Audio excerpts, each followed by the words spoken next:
Bon allez, juste avant le débrief, normalement le dernier tir pour le Real Madrid parce que Alvarez, dans une histoire de gag, s'est loupé le penalty parce qu'il a touché 2 fois le ballon, il n'a pas le droit. Et allez, je veux un Real Arsenal.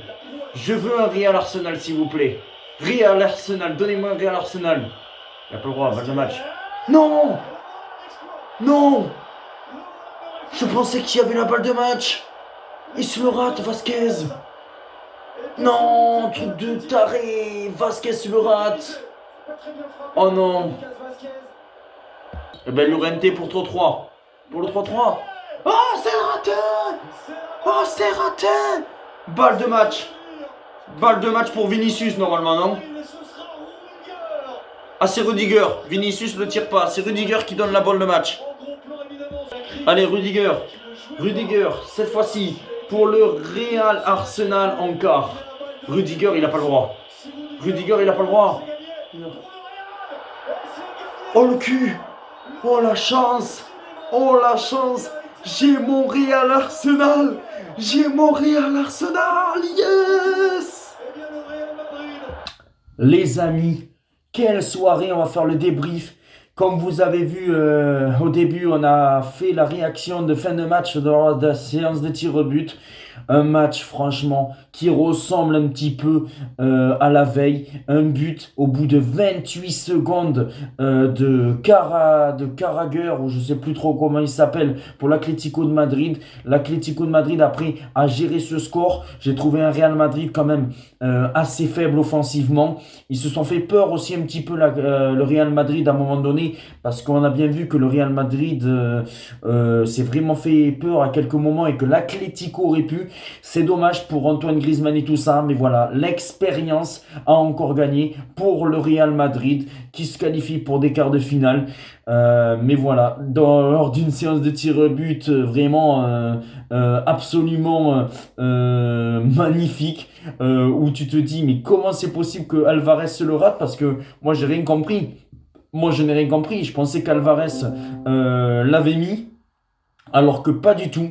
Alvarez ne l'a pas mis parce qu'en fait c'est des histoires, il a touché 2 fois le ballon et normalement quand tu touches 2 fois le ballon, eh ben, le but n'est pas valable.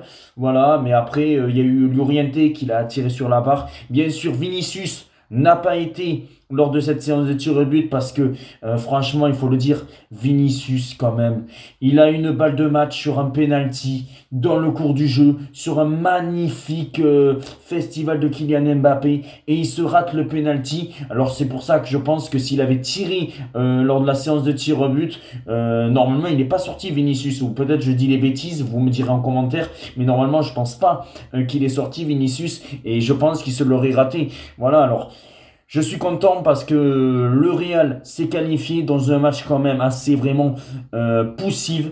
Mais voilà, le Real s'est qualifié. Tant mieux. Bravo au Real Madrid pour cette qualification. Maintenant, on va parler un petit peu d'Arsenal. Faire le débrief des autres matchs, hein, pour parler un petit peu. Ben, Arsenal qui fait un match nul de partout contre le PSV Eindhoven. Bon, après, Arteta avait fait tourner. Zinchenko était quasiment en numéro 10 ou en milieu de terrain. Voilà, on voit bien, il y a même Sterling qui a joué. Arsenal, bon, a fait le taf tranquillement. Ils n'avaient même pas besoin de gagner, ils auraient même pu perdre le match. Bon, tranquille, bon petit match nul pour Arsenal. Après, en suivant, nous avons eu Aston Villa qui a gagné 3-0 contre Bruges. Alors Bruges a eu un carton rouge.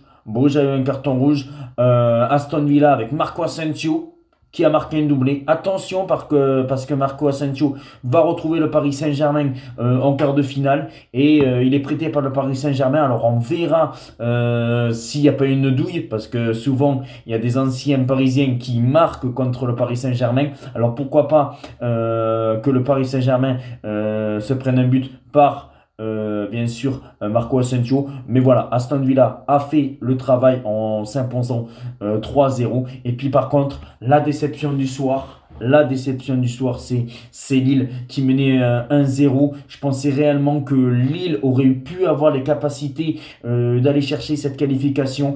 Et bien finalement, ils ont totalement craqué. Alors oui, il y a un fait d'arbitrage parce que Thomas Meunier fait faute, à peu près la même que Konaté contre Barcola lors du match aller entre le Paris Saint-Germain et Liverpool. Là, c'est la même action et là, on siffle.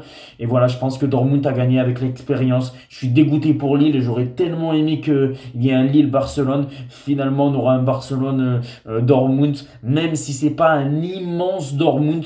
Voilà, on aura un Barça-Dortmund, Bayern-Inter, Arsenal, Real Madrid et un Aston Villa, Paris Saint-Germain. Euh, voilà, pour moi, actuellement, après on va terminer ce débrief, pour moi je verrai des demi-finales, un Paris Saint-Germain, Arsenal, et pourquoi pas après un Barça Inter. Voilà, mais que retenir de cette journée? Eh ben, bravo le Real Madrid qui a gagné grâce à l'expérience des tirs au but. Dortmund, ben, l'expérience de la Ligue des Champions par rapport à Lille.